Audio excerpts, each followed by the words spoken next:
Another question from @SR Cruz. How can you claim independence in the Senate when you're known to be a lackey of JPE? We don't belong to the same party. We've taken opposite positions on many issues, just like the land use bill. Okay, but of course, nobody bothers to do their homework. It's shoot first and continue shooting. Let's not allow our mouth to move faster than our brain. Has politics changed for the better or for the worse? I think for the better. Nobody said it would be easy. Interesting. Let me follow up on history. On Alfie Navarro. JP and Jack both said he was with Jack at Alfie's house. Alfie Anido. Alfie Anido, sorry. Yes. My job description was security officer, to protect the minister and his family against any threat, physical threat. I was not then a police investigator. I did my job. I did not even bother to look at the personal considerations here, the issues that are involved between boyfriend and girlfriend. Yes. When I was told to secure the son of the minister, I did, within reasonable limits, without interfering with what was evidence. What happened then from your eyes? From my eyes, Yes. the son had nothing to do with the death. The connection you have with Senator Enrile. I've known him for half of my life. I've never had a chance to whisper, make bulong. Yes. We've taken, as I said, opposing views on certain issues. Yes. I have been underground for 7 years. He has been incarcerated. My only regret is my inability to protect him during those times, and I guess his inability to protect me was something that he had to resolve by himself. No? But that is what made this relationship last for half of my lifetime. If that is bad, using standards for Filipino values and culture, then I accept responsibility. But we've gone through difficult times, life and death situations. How many political, even marriages, last that long? What do you mean when you said that your inability to protect him and his inability When to I was protect you? underground and he was incarcerated, Correct. I should have been at This least is God there. Save the Queen, right? He was accused of that in I forget 87. what he was accused of when I was Yes. accused of. Yes. But the fact is, I spent some time in incarceration. Yes. In fact, the first time I jumped ship with my guards. I could have taken the ship, but I didn't know where to park it. It was the flagship of the Philippine Navy. You charmed your guards to let you out. No, and, I gave them 3 choices. Shoot me, which was what their mission was. Let me go. They'd go through a court-martial, but they would survive it, or go with me. They opted to go with me. What lessons did you learn from those times in your life? This is such a beautiful country. We are a good and gifted people. I've talked to many, and they said, we are so blessed, Maria, that all we have to do is wake up every morning and continue breathing. Can you imagine what we could do with this country if we reduce on the political noise and focus on productivity and unity? Develop a higher sense of purpose, and love for country. How do you remain optimistic when it's clear there have been many roadblocks? For my children. You've been For consistent. my children and other Filipino children, and the 50% poor families, poor Filipino families. How did you look at someone like Senator Trillanes when he did the Oakwood? He is now a senator of the Republic. I think in moments of introspection, he has a chance to look within and learn important lessons, not only in life, but in statesmanship. When Senator Lacson and I, both members of the notorious class of 1971, were graduating, Senator Trillanes was being born. That says a lot about how time can be on Senator Trillanes' side for the benefit of the Filipino people. The time of revolutions in the Philippines, is that over?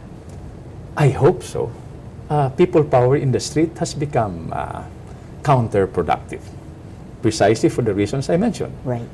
Re-engineering the system doesn't have to happen in the streets. We've gone through 2.5 Yes. people power revolutions, and Yes.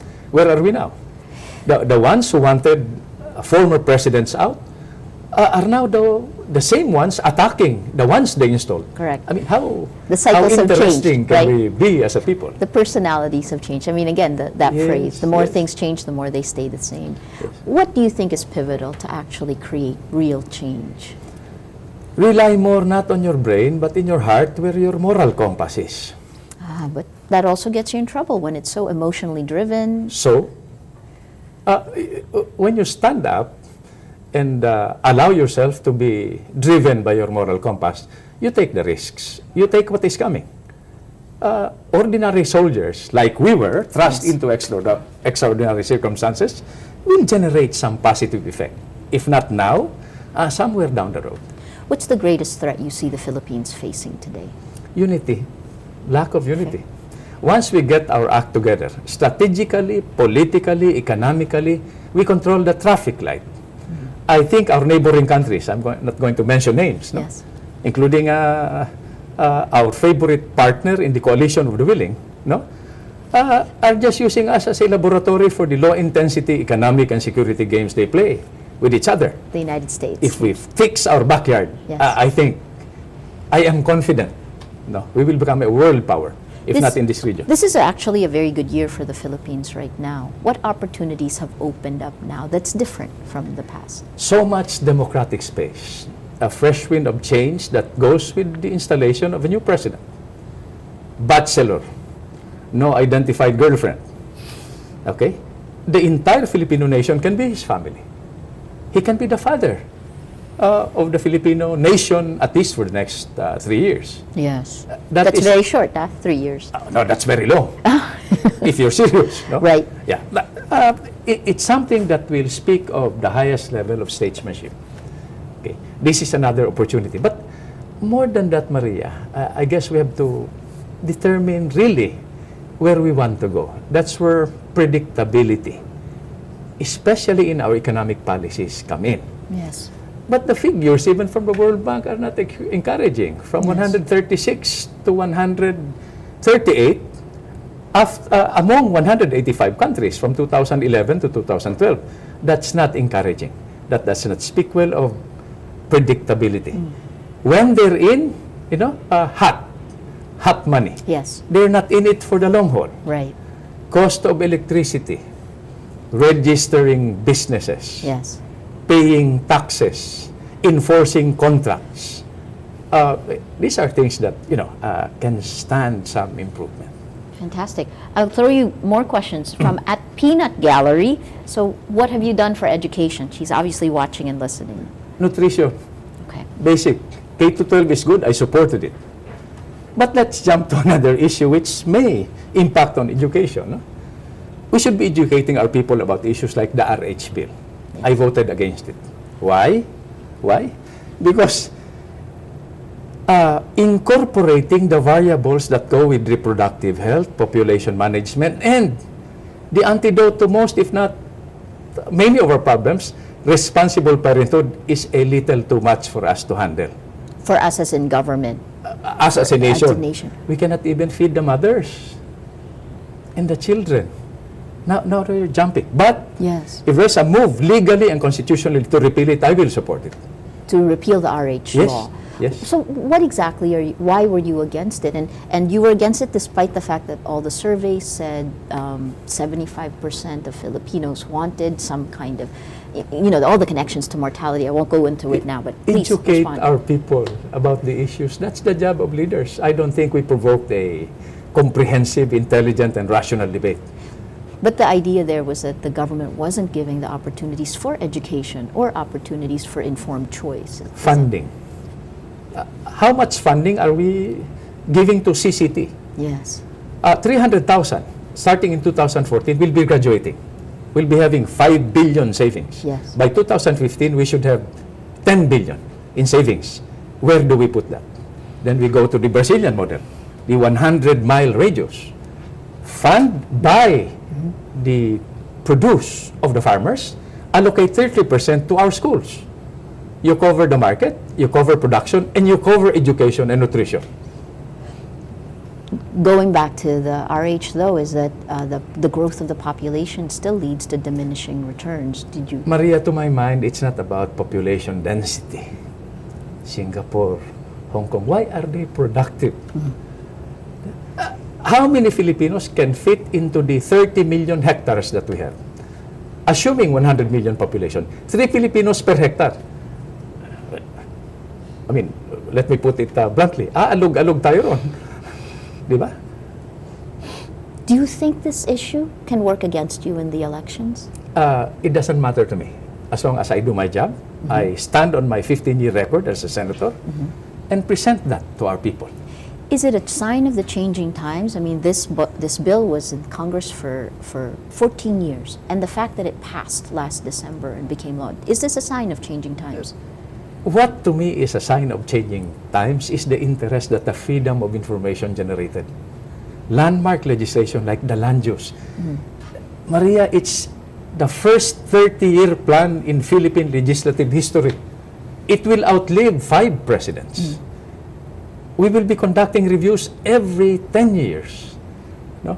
The population doubles every 30 years. Yes. It's going to be incorporated in the curriculum of our schools.